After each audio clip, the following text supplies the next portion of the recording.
Protesters celebrated an army officer who joined their demonstration, and they say their fight will go on regardless of the political confusion.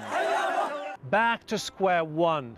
The protesters and the opposition are planning mass rallies on Friday to put more pressure on President Saleh to step aside. They want to bid him farewell, and that, they say, can't wait for another 2 years. Hashim Al-Barra, AlJazeera, Sana'a. A German security official claims the man accused of killing 2 U.S. servicemen outside an airport on Wednesday has confessed to targeting Americans.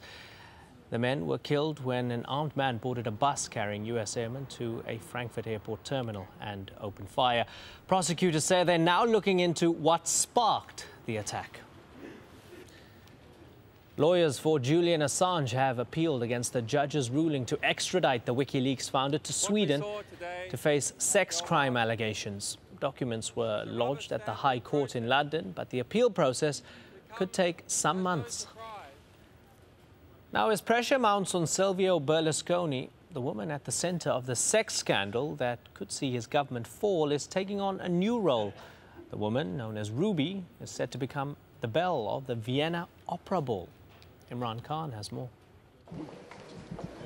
She's the belle of the ball, known simply as Ruby. Her stage name, Karima El Makhroug, is now a celebrity in her own right, holding court with stars of stage and screen. But her rise to fame hasn't been without controversy. The Italian Prime Minister, Silvio Berlusconi, is alleged to have had an intimate relationship with a woman and is facing charges of paying for sex with an underage prostitute. She was then 17 years old. They're charges that she denies. For a coming-out ball, Ruby could not have picked a more opulent forum. The Vienna Opera Ball is one of the highlights of the world's social calendar. And she's the guest of a 78-year-old construction magnate, Richard Lugner, seen here raising his top hat. His past dates have attracted controversy. Hotel heiress and socialite Paris Hilton was one of them. But as dates go, Ruby looks likely to outdo them all. If the Italian Prime Minister is found guilty, it'll bring down the country's government. But given the smile on her face, Ruby seems to be much more interested in becoming famous as Ruby than in international politics. Imran Khan, Al Jazeera.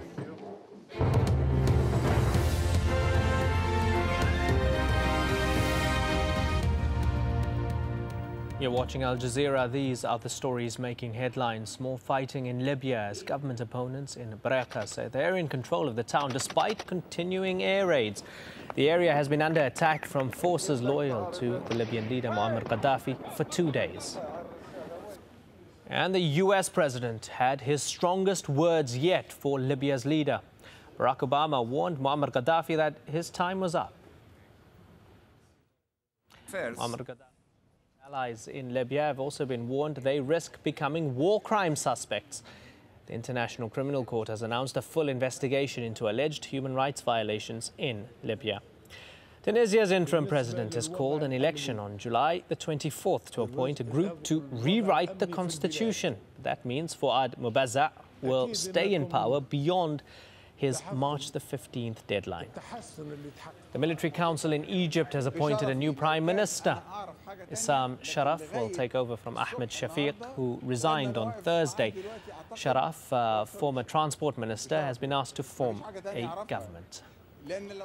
6 women have been killed in Côte d'Ivoire during a rally for Alassane Ouattara, the internationally recognized winner of November's elections. Witnesses say security forces loyal to President Laurent Gbagbo gunned the women down in the northern district of Abidjan. At least 9 people have been killed in a suicide attack at a police station in northwestern Pakistan. Officials say a lorry carrying explosives rammed into a security checkpoint in the town of Hangu. Around 30 others were wounded. The blast was so powerful that houses and shops in the area collapsed. Meanwhile, a court in Lahore has ruled that a CIA contractor accused of murder will not enjoy diplomatic immunity.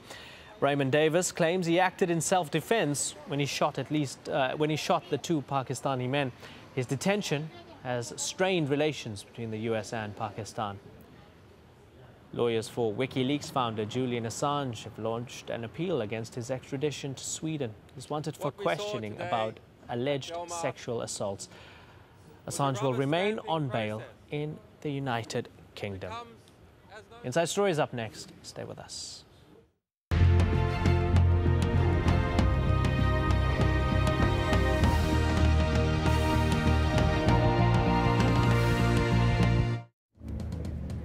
Bowing to mounting public pressure, Egypt's caretaker prime minister steps down.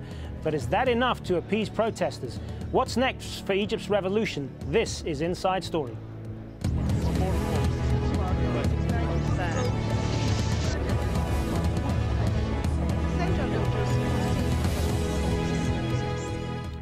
Hello and welcome to the program. I'm Hazem Seeker. Egypt took another step to ridding itself of the old Mubarak regime with the resignation of the country's prime minister.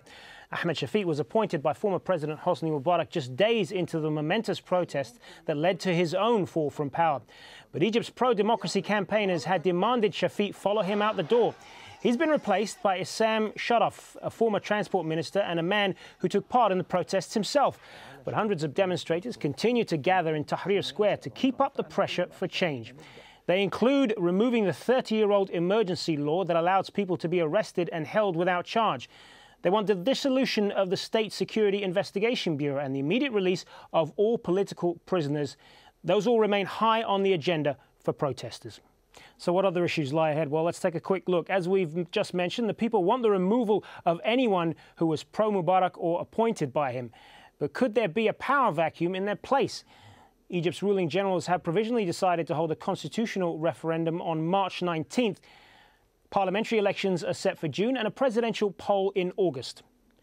But youth activists criticise the tight timetable, saying it would favour remnants of the National Democratic Party. And finally, although the Military Council has received an amended version of the Constitution, they have yet to publicly approve it, leaving the people unsure of what lies ahead.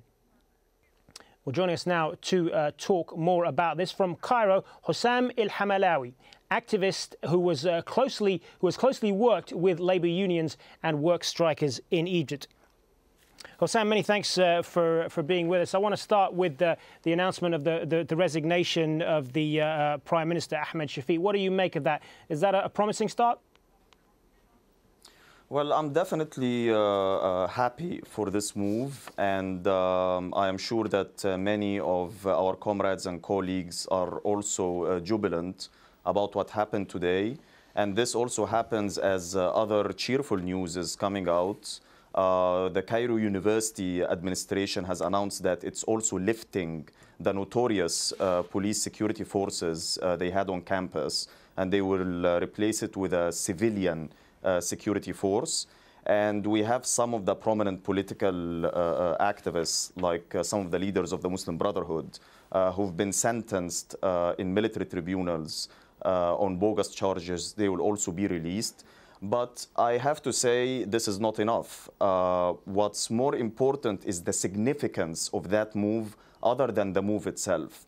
This means that we have pressured the military junta into making another concession, but the pressure should not stop. And what do you think of his replacement, Issam Sharaf? Is he up to the job?